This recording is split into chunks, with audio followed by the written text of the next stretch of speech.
Imagine waking up one morning and realizing the conversations that used to fascinate you now feel hollow. The ambitions that drove you for years suddenly seem pointless. The person you've been pretending to be starts to feel like a costume you can't wear anymore. You're not having a breakdown, you're having a breakthrough. And with that breakthrough comes a strange process Jung documented in thousands of patients.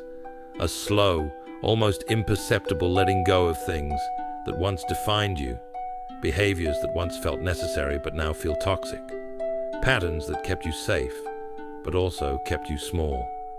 Carl Jung spent decades watching people transform spiritually, and he noticed something profound.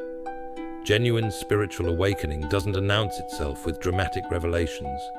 It reveals itself through gradual release, a quiet quitting of everything that was never actually you. Today we're exploring the 7 things Jung observed that highly spiritual people slowly, almost unconsciously quit as they awaken. These aren't New Year's resolutions or willpower decisions. They're more like your soul developing an immune response to inauthenticity. Your spirit learning to reject what isn't aligned with your deepest truth. You don't decide to quit these things one day. You simply notice one day that you already have. The quitting happened beneath your awareness, like leaves falling from a tree in autumn. Natural, inevitable, necessary. If you've been feeling like you can't participate in life the way you used to, like something inside you is saying no to patterns everyone else accepts as normal, this is why. Your consciousness is outgrowing the containers it used to fit inside. And according to Jung, this outgrowing isn't just natural, it's essential for your transformation. The first thing highly spiritual people slowly quit is the addiction to certainty, not doubt. Certainty. The desperate need to know, to be sure, to have everything figured out. This surprises people because isn't spiritual growth supposed to give you answers? Aren't you supposed to discover truth, find your purpose, understand the meaning of life? But Jung discovered something counterintuitive. As people develop genuine spiritual depth, they don't accumulate certainties. They release them. They don't become more sure. They become more comfortable with not knowing. They don't find final answers. They learn to live inside the questions. Here's what's actually happening. Your ego built itself on certainties because certainties feel like safety. I know who I am. I know what's right. I know how life works. I know what happens after death. These beliefs act like walls protecting you from the terrifying vastness of mystery. But as your consciousness expands, those walls start feeling like prison bars. The certainties that once protected you now suffocate you, and your spirit begins the slow quit. A philosophy professor came to Jung in his 50s, devastated. He'd spent 3 decades building elaborate philosophical systems, certainties about consciousness, reality, meaning. Then, during meditation one morning, all his certainties dissolved. He told Jung, "I don't know anything anymore. Everything I was certain about feels like a house built on sand. I'm terrified." Jung asked him, "Are you terrified or are you free?" The professor couldn't answer, because both were true. The quitting of certainty happens in waves. First, you quit being certain about small things, whether this job is right, whether this relationship will last, whether this decision is correct. You start saying, "I don't know," more often, and it feels both honest and vulnerable. Then you quit being certain about bigger things, your beliefs about God, politics, human nature. You notice yourself saying maybe instead of definitely, holding contradictory ideas simultaneously without needing them to resolve. Finally, you quit being certain about the biggest thing, who you are. This is the most disorienting quit of all. The identity you built over decades starts feeling like a story you're not sure is true anymore. A woman described her process to Jung. "I used to be so sure of myself, my values, my personality, my purpose. Now when people ask who I am, I genuinely don't know. Not from confusion, from openness. Every certainty I release feels like dying and being reborn at the same time. But here's what Jung found beautiful about this quit. As certainty dies, wonder is born. Not childlike wonder, mature wonder. The capacity to be endlessly fascinated by what you don't understand. To be comfortable in the mystery without needing to solve it. You quit trying to figure everything out because you realize the moment you figure something out, you've stopped seeing it. Truth isn't something you grasp. It's something that flows through you when your hands are open. Jung observed that people who successfully quit certainty develop something remarkable. They become absolutely decisive while being absolutely uncertain. They commit fully to actions while staying totally open to being wrong. They live with conviction while maintaining flexibility. This isn't wishy-washy relativism where nothing matters. It's spiritual maturity where everything matters, but nothing is final. Where you can stand on ground that's simultaneously solid and shifting. The second thing, spiritual people slowly quit might shock you. The performance of spirituality itself. Not spiritual practice, the performance of it. The subtle ways you use spirituality to create a new, improved ego identity. The spiritual ego that's just as defensive as the material ego, just with better vocabulary. Jung saw this constantly. People would have genuine awakenings, then immediately trap those awakenings in performance. They'd become the spiritual one in their family, the conscious one among friends, the awakened one in their community. They'd mention their meditation practice in conversations where it wasn't relevant, drop spiritual concepts to demonstrate their consciousness level, talk about their awakening experiences to prove they were different, special, more evolved. Here's what's actually happening. The ego is incredibly clever. When you start dismantling it through spiritual practice, it doesn't just surrender. It rebuilds itself using spiritual materials. It creates what Jung called spiritual inflation, where your ego identifies with transcendent experiences and uses them to feel superior. A yoga teacher came to Jung after a decade of intensive practice. She'd had profound experiences, kundalini awakenings, samadhi states, visions of unity consciousness, and she'd built an entire identity around these experiences. She was the enlightened teacher. Then one day during class, in the middle of explaining a spiritual concept, she suddenly heard herself from outside. She told Jung, "I sounded exactly like the materialistic people I used to judge, just using different words. I was using consciousness to be unconscious, using spirituality to feed my ego. I felt sick." That moment began her slow quit of performing spirituality, and it was harder than any spiritual practice she'd ever done. The quit manifests in subtle ways at first. You catch yourself about to share a spiritual insight for the validation hit, and you stay quiet instead. You notice the urge to let people know about your meditation retreat, and you don't mention it. You feel the impulse to position yourself as more conscious than someone else, and you recognize it as ego. Each time you catch these performances, it becomes harder to continue them. Your soul develops an allergy to using spirituality as currency for specialness. One man described his transition. "I used to casually drop spiritual references into every conversation. Now I barely mention my practice unless directly asked. Not because I'm hiding it, because I'm finally living it instead of performing it." But here's the fascinating paradox Jung observed. As people quit performing spirituality, they become genuinely spiritual. When you stop trying to appear conscious, consciousness naturally emerges. When you quit demonstrating your awakening, awakening deepens. When you stop using spiritual language to elevate yourself, spiritual truth speaks through you naturally. You become like a lamp that's stopped trying to prove it gives light. It just glows, not for recognition, for its own nature. This quit terrifies the spiritual ego because it means becoming invisible. If you're not performing your consciousness, how will anyone know you're conscious? Jung's answer, they won't. And that's the point. Real spiritual maturity doesn't announce itself. It just is.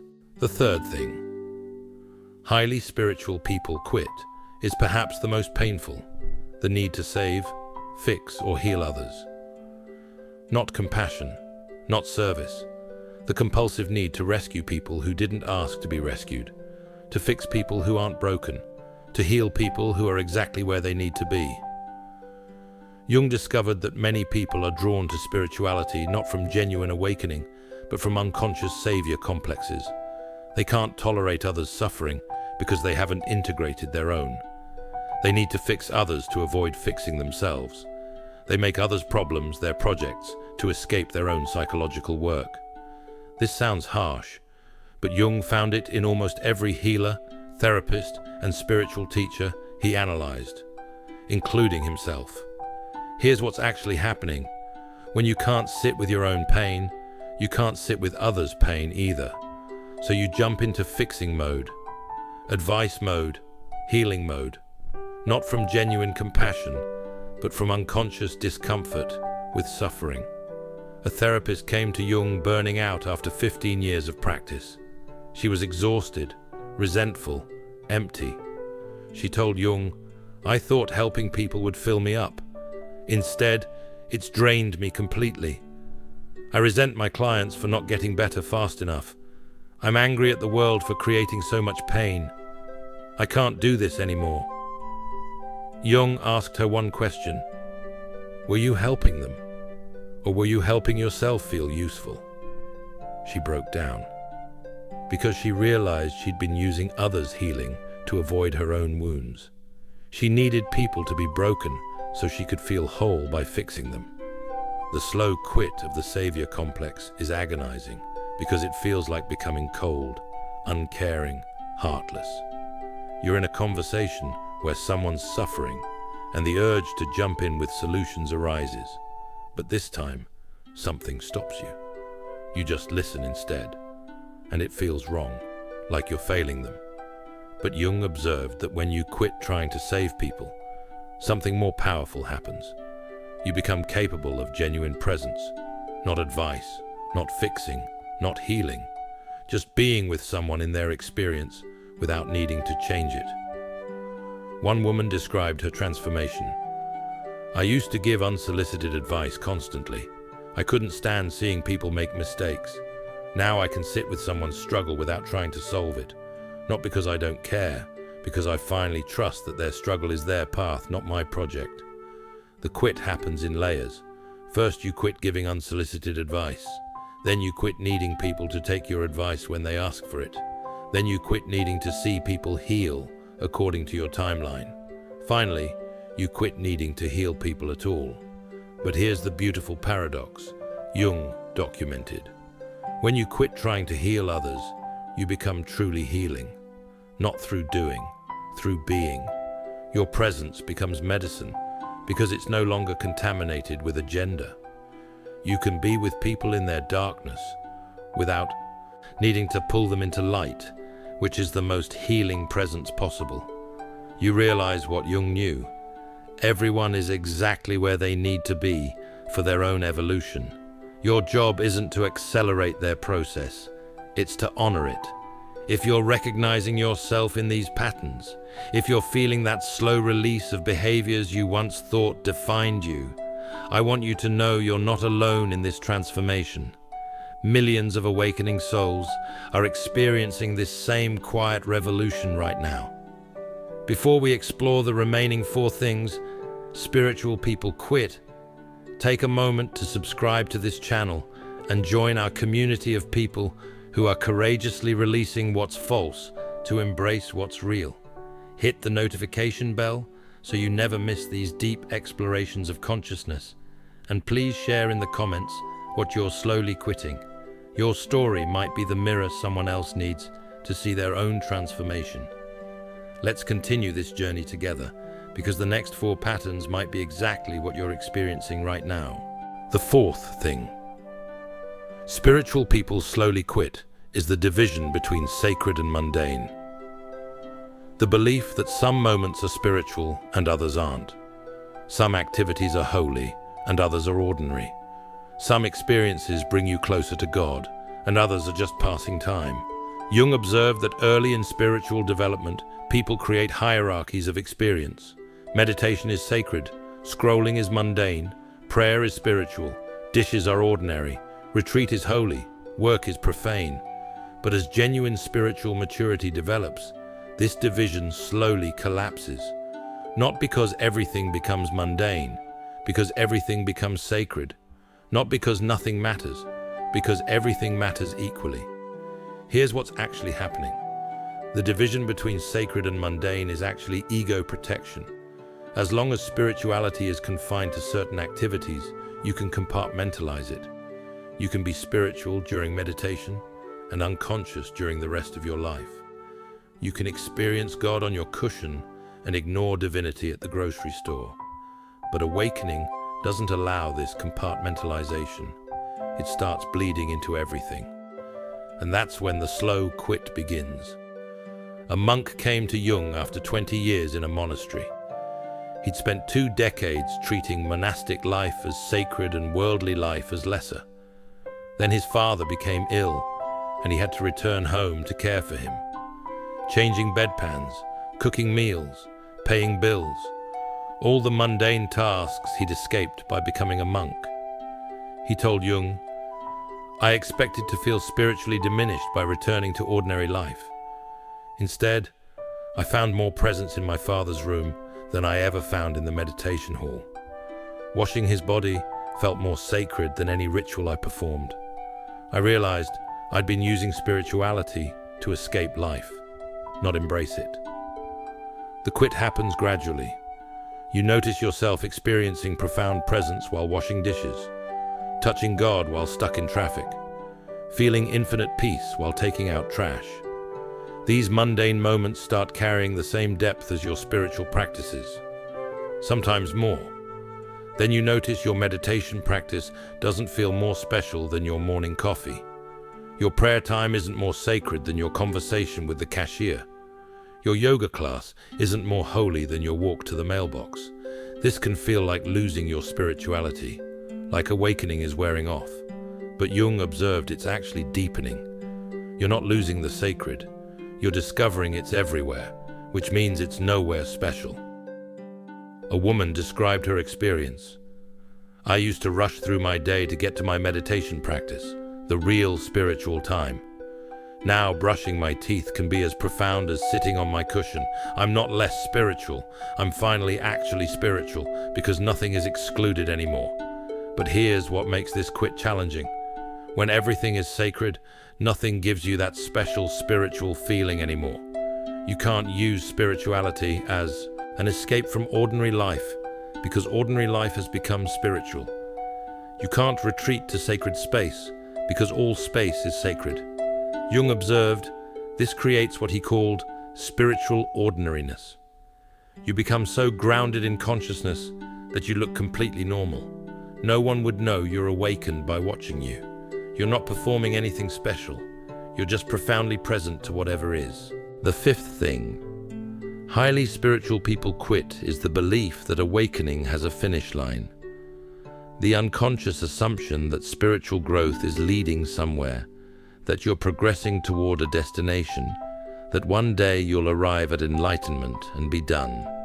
Jung discovered that this future-oriented spirituality keeps people perpetually dissatisfied with their present consciousness, always striving, always seeking, always feeling incomplete because they haven't gotten there yet. But as spiritual maturity develops, something shifts. You slowly quit waiting to arrive because you realize you were never going anywhere. Awakening isn't a destination. It's what's happening right now when you stop seeking destinations. Here's what's actually happening. The ego loves spiritual progress because progress gives it a job, something to achieve, a mountain to climb, a goal to pursue. As long as enlightenment is in the future, the ego gets to remain in control as the one pursuing it. But genuine awakening dismantles this entire structure. It reveals that there's nowhere to go, nothing to achieve, no one to become. Everything you're seeking is already present. Not as a future possibility, but as current reality you're overlooking while you search. A meditation teacher came to Jung exhausted after decades of practice. He'd tried every technique, studied every tradition, chased every experience, had glimpses of awakening but could never maintain them.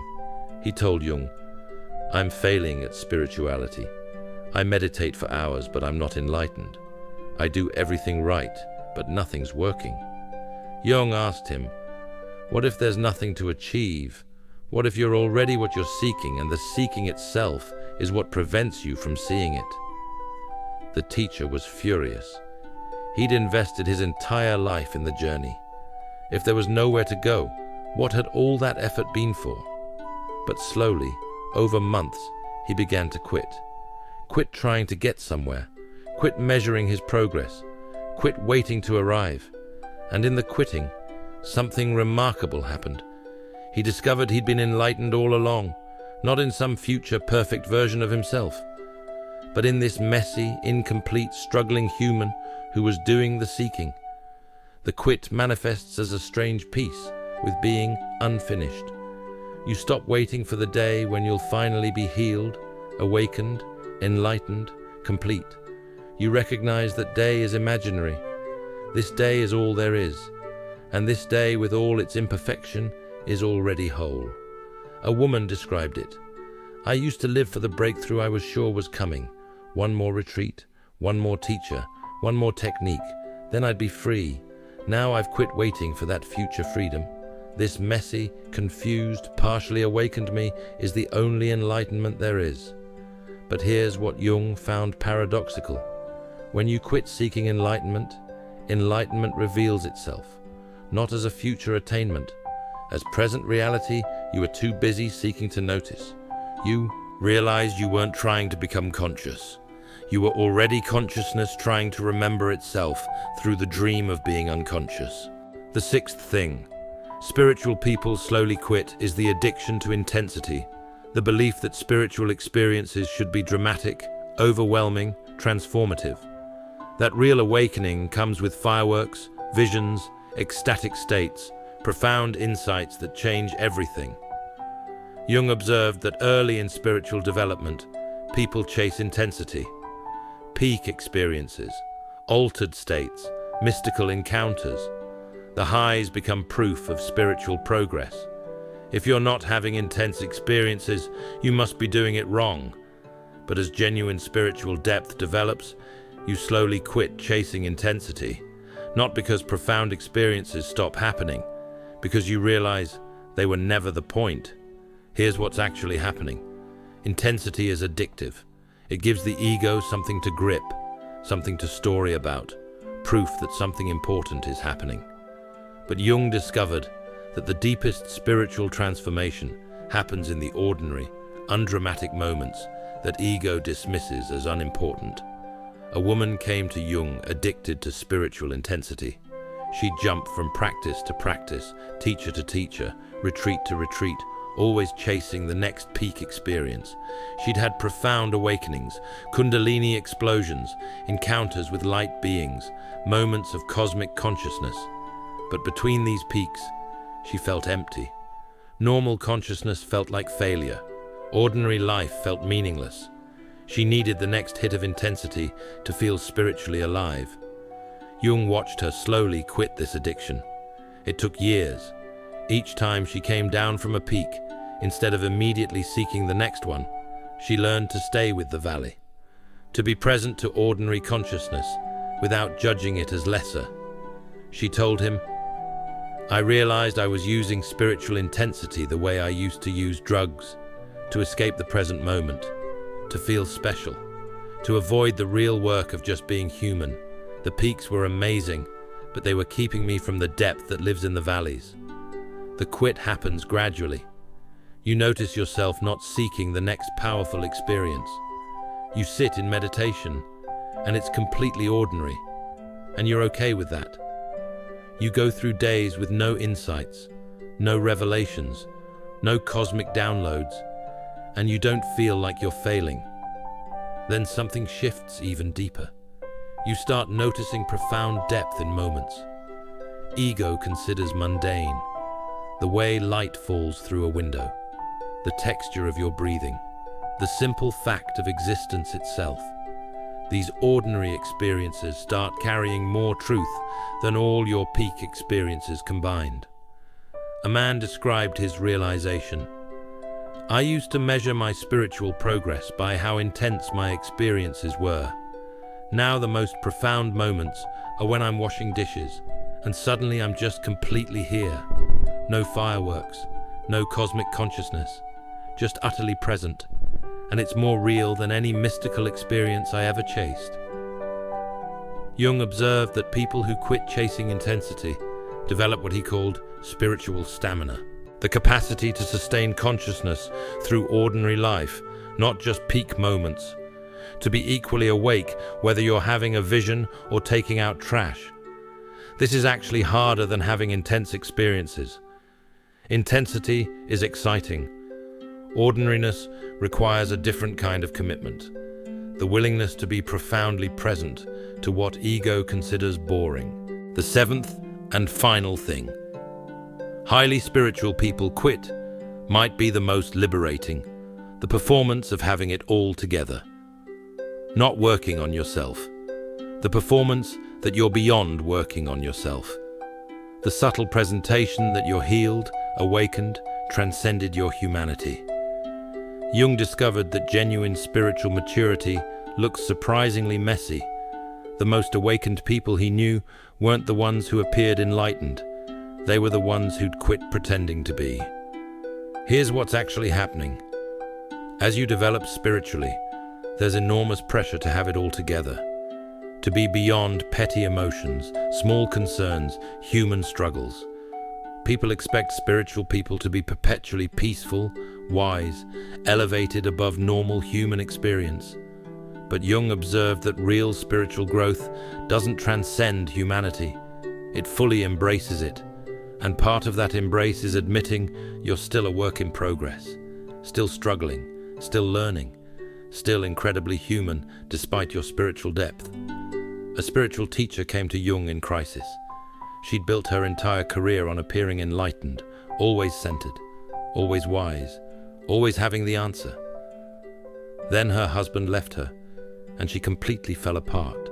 Rage, grief, despair, all the emotions she'd taught others to transcend. She tried to hide her breakdown, to maintain her enlightened persona. But her body wouldn't let her. She'd sit with students trying to appear peaceful, and tears would just start flowing. Her mask was cracking, and she was terrified people would see she was still human. Jung told her, maybe the most enlightened thing you can do is let them see you're human.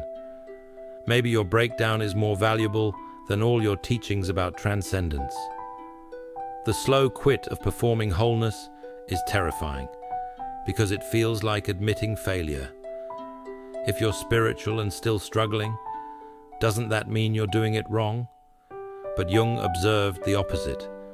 The people who quit performing enlightenment become genuinely enlightened. Not enlightened as perfect, enlightened as radically honest about their imperfection. One man described his liberation. I spent years trying to appear like I had it all together, responding to every challenge with spiritual platitudes, pretending I was beyond anger, fear, confusion. It was exhausting. The day I admitted to a friend, I have no idea what I'm doing and I'm terrified, I felt more free than any meditation ever made me feel. The quit manifests as increasing honesty about your humanity. You stop pretending your meditation practice has eliminated your anxiety. You admit you still get triggered. You share that you're still working through childhood wounds. You reveal that awakening didn't fix everything. But here's the beautiful paradox Jung documented. When you quit performing wholeness, people actually trust your spiritual depth more, not less, because they can sense authenticity. They know the difference between someone who's transcended their humanity and someone who's performing transcendence. Real spiritual maturity, Jung observed, looks like someone who's deeply awake and deeply human simultaneously. who can access profound states of consciousness and still struggle with insomnia, who understands the nature of reality and still gets irritated in traffic, who's touched the infinite and still has a messy house. The deeper pattern. Jung saw beneath all seven. As we reach the end of this exploration, Jung would want you to understand something crucial about this process of quitting.